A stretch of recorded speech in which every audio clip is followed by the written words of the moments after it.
received a social consciousness. Even though after his prophethood, those who didn't believe in him, they didn't deny his nobility. They didn't deny the fact that he had the best character. The fact that he was always aware of people. And the best example is Abu Sufyan. When he migrated, before he became a Muslim, he went for a trip to Syria. And the Roman emperor met with him. It's a long hadith, a long conversation. A part of it was a question from the emperor. He said to him, "What has this man instructed you to do?" Then Abu Sufyan said, even though he was not a Muslim yet, but he didn't deny the fact that Rasulullah sallallahu alaihi wasallam had the best character. He said to him, he instructed us to believe in Allah, in one God, and not to associate anybody with Him,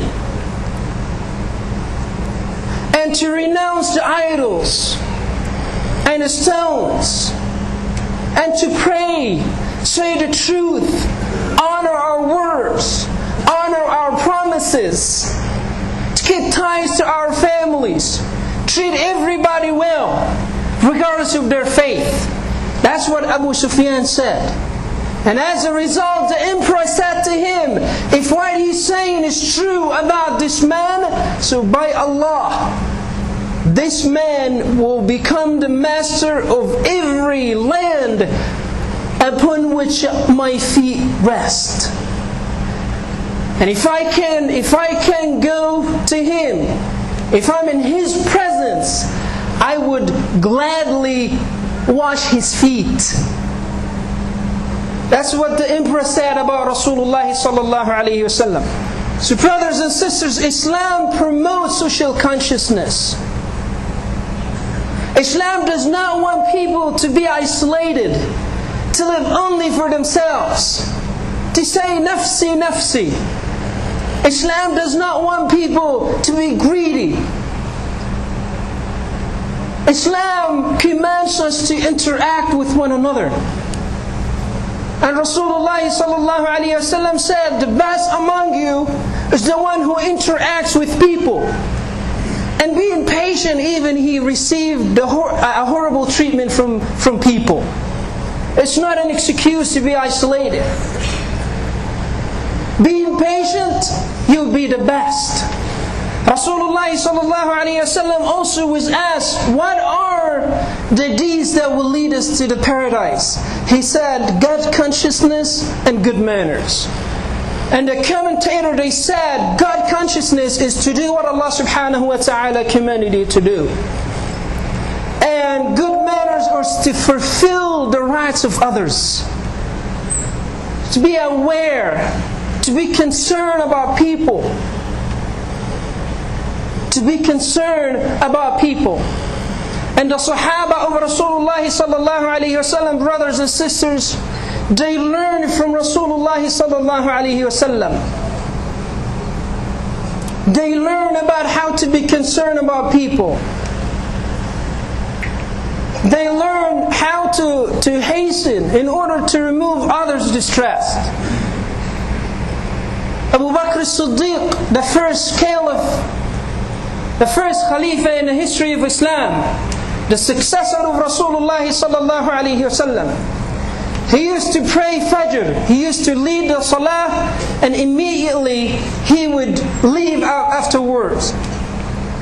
Umar ibn Khattab radiallahu anh, out of curiosity, he wanted to see what is the Caliph doing early in the morning every day. He followed him, and he saw that Abu Bakr as-Siddiq went to a tent in the desert, stayed for a while, and then he left and went back to Medina. Then Umar ibn Khattab, he entered his tent, and he saw an old woman with little children, and he asked her about her condition, and she said, well, I'm raising my orphan children. And he asked her about this man, do you know who was here? She said, I don't even know his name, but he's a good man. He comes every day. During that time, bake our bread, clean our tent, wash our clothes, milk our goat. And he has been doing this for months. And Sayyidina Umar ibn al-Khattab radiallahu anhu said, you made it really difficult for the caliphs who come after you, O Abu Bakr. So brothers and sisters, the first step to increase the concept of social consciousness is to realize